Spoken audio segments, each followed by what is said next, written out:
So what do we got? Creamy. What do we have next? Ooh. Now, next is my favorite. Yeah. Okay. Dakkar is about to get down right now. Let me throw it down really quick for you. Let me throw this down really quick.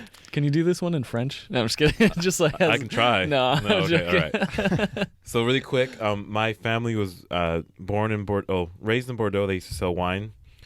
So I have a connection with Bordeaux, but Burgundy, there's a romantic connection. It's poetry. That's not what I wanted to do. Some people have I'll compared pick it up in a second. Pinot Noir from Burgundy to Sex on the Palate, pretty much.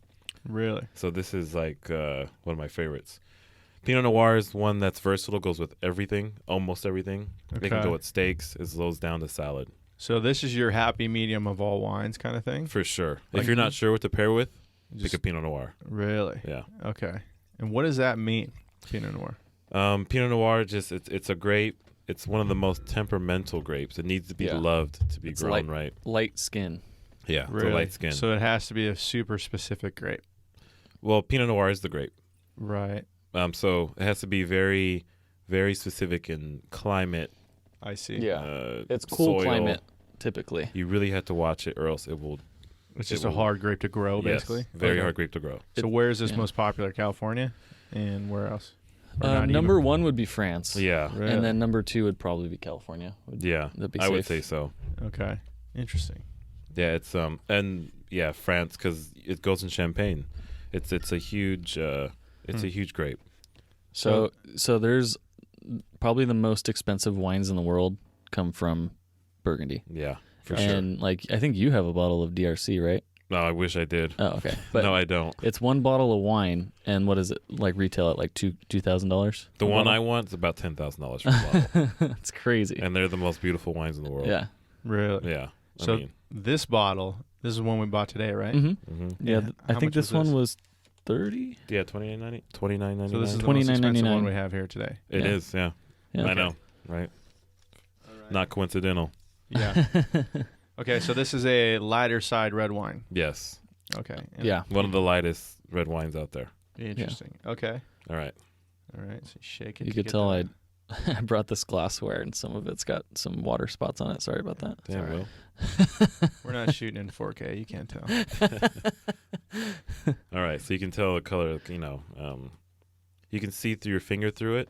You can tell it's light. Yeah.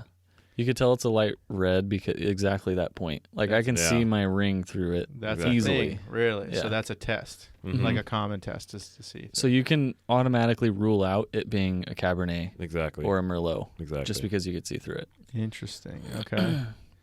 So then you go from there and smell it. It's gonna sound so funny. What I love about so I'm spinning my glass, right? And I feel like when you let a kid hold a knife for the first time and they like don't know how to hold it, that you can tell they're just like super careful and just like standing still. And I look over at you guys and you have like whirlpools and you're barely moving your hand, but it's just like this super like doing this crazy thing. I guess it does take practice to kind of swirl it and make it look elegant. I can just tell, yeah, I'm getting. you've done it a bunch Oh of yeah, times. here I'll let Hoffa go first. This Yeah. one's a little bit more difficult to pick up notes on, and I Right. say that because it's the opposite of the Chardonnay. Exactly. Chardonnay, it was like right in your nose, like butter, Yeah. like right away. Yeah. This one, you got to work for a little bit more. Yeah. I'll be honest, with all the hype that was going into smelling this one, I thought it was going to be like a here it is, this is the No. smell, and it's not. It's super subtle. No, Yes. if we had a $10,000 bottle of DRC here, then you would feel it. But this is still a Pinot Noir, the same grape, but Right. they use French oak, which is way more subtle. The French do Yeah. not want you. It doesn't want to jump at your nose. They like subtleties. Mhm. Okay.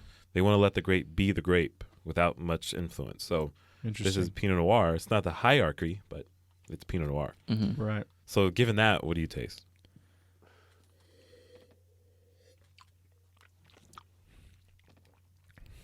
So good. It is very smooth Mhm. Absolutely. and very drinkable. Hmm. Like very little acidicness. Mhm. It's there, but it's little. Yeah. Yeah. Far less than the what's the second one? Yeah. The Kim Crawford, yeah, Yeah, the Kim 100%. Crawford. That's gonna be the most acidic that we're gonna taste today for Yeah, for 100% sure. Yeah. by far. As far as how to describe it, I mean, I would say there's more of a sweet fruit taste to it than the white wine, obviously. Okay. Mm-hmm. But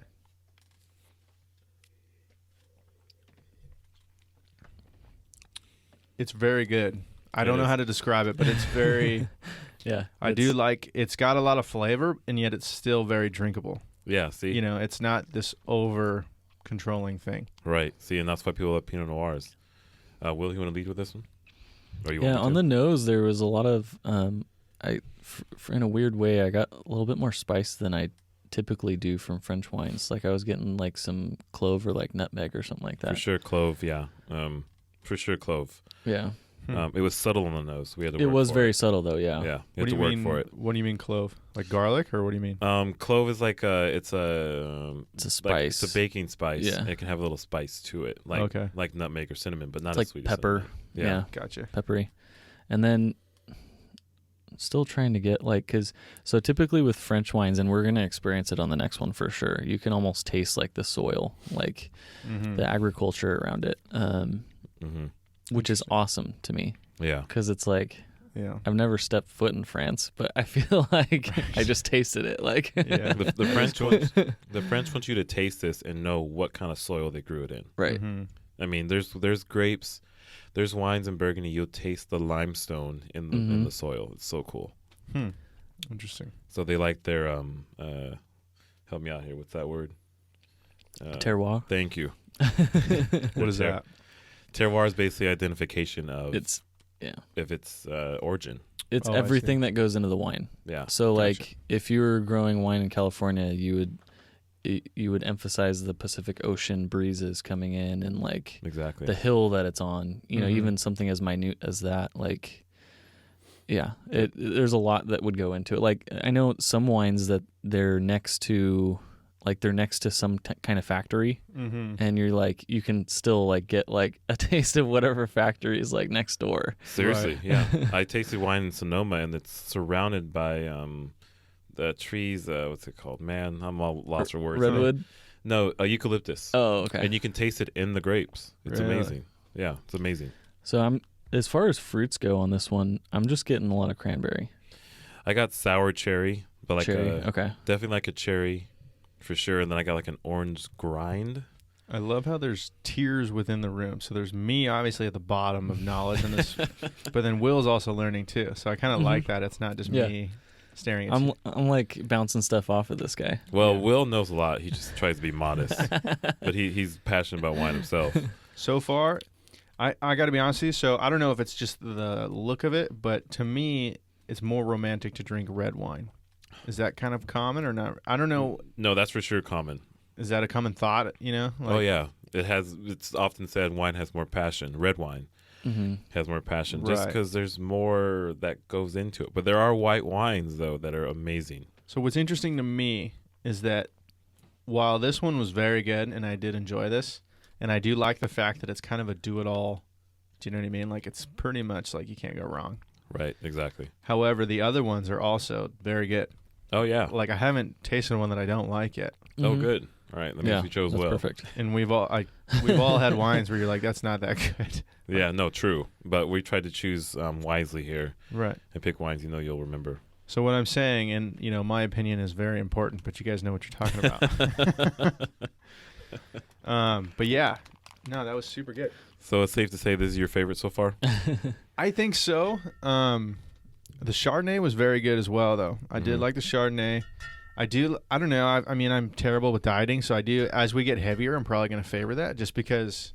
Also, with this kind of what we're doing, a heavier wine is like more of an experience a little Mhm. bit, and we're just tasting, so I can. But, I don't know. I like this though. Like, I'm definitely kind of getting into wine right now because it is a different experience from Mhm. the first one we tasted to as we get heavier in different Yeah. tastings. Like, it does change, and then pairing it like I like to cook, so pairing it with different foods, like it's a whole nother chapter to that meal. You know what I mean? Oh yeah. So like I said too, Well said. with this one, chicken, like white meats, this would Mhm. be perfect with. Absolutely, yeah. It could actually go with filet mignon if you don't over season it. Pinot Noir can stand anything. It really Yeah. good. Mm-hmm. It's really good. Yeah. Super versatile. Yeah. Mhm. And that's another thing that like the Europeans and the French, Italian, all of their wines are very food friendly. Okay. Like with United States ones, they kind of, a lot of them are like built to be drank like by themselves. Right. Exactly. Yeah. Because they're almost their own meal. Like Right. Similar to kind of how food is with America, where it's like heavier and it's more like it's. Yeah. We kind of crank everything up to 11. Good kind of observation. Yeah. No. Good observation. That's why Napa cabs are huge. Yeah. Right. I mean, It's the Corvette, which has like a fighter jet pilot cockpit versus a 911, where it's like very nice, but just kind of not bland, but it's German. no. Right. Yeah. You know what I mean? No. It does its job very well, but it's not like you're in a fighter jet. It's not all theater. You know what I mean? No. Yeah. No. Americans aren't really interested in being that subtle. So yeah. You know, big V8 dragster. Right. Napa cab opposed to a little Porsche V6 Right. going through curves. Yeah. Pinot Noir. If you enjoyed this content, be sure to check out the Standing Still podcast, both here on YouTube and wherever else you listen to podcasts.